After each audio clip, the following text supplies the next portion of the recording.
NEET தேர்வின் போது அனைத்து அணிகலன்களையும் கடற்றி சோதனை செய்யும் அதிகாரிகள் போலியாக தேர்வெழுதியவர்களை ஏன் கண்டுபிடிக்க முடியவில்லை என்று உயர்நீதிமன்ற மதுரை கிளை கேள்வி எழுப்பியுள்ளது.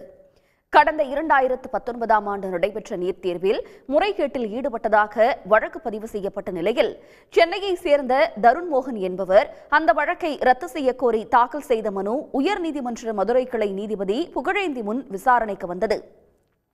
தேசிய தேர்வு முகமை சார்பில் ஆஜரான வழக்கறிஞர் சிபிசிஐடி போலீசார் கேட்ட OMR ஷீட் விவரங்களை 2023ஆம் ஆண்டே கொடுத்துள்ளோம் என்றார். அப்போது இந்த வழக்கின் நிகழ்வுகளை செய்தி ஊடகங்கள் கண்ணாபின்னான எழுதுவதாக கூறி அது பற்றிய செய்தித்தாள்களை சுட்டிக்காட்டினார்.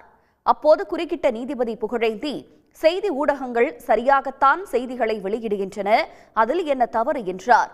தமிழகத்தில் மாணவிகள் அணிந்து வரக்கூடிய அணிகலன்களையும் கழற்றி ஆராயும் அதிகாரிகள் இந்தியாவில் இல்லாத ஒரு மாணவருக்கு 3 மாநிலங்களில் தேர்வெழுதியதை ஏன் கண்டுபிடிக்க முடியவில்லை என்று காட்டம் தெரிவித்தார்.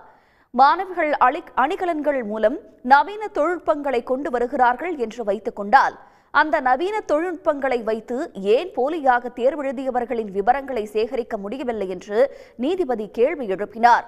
மேலும் இந்த வழக்கை சிபிசிஐடி போலீசார் முறையாக கையாளவில்லை என்ற நீதிபதி புகழேந்தி, எதுவுமே செய்யாமல் குற்றவாளிகளின் காலத்தை வீணடித்துள்ளீர்கள் என்றார்.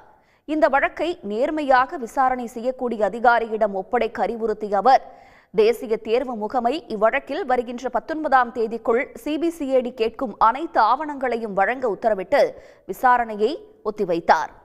உடனுக்குடன் செய்திகளை தெரிந்து கொள்ள சன் நியூஸ் பெல் ஐகானை கிளிக் பண்ணுங்க.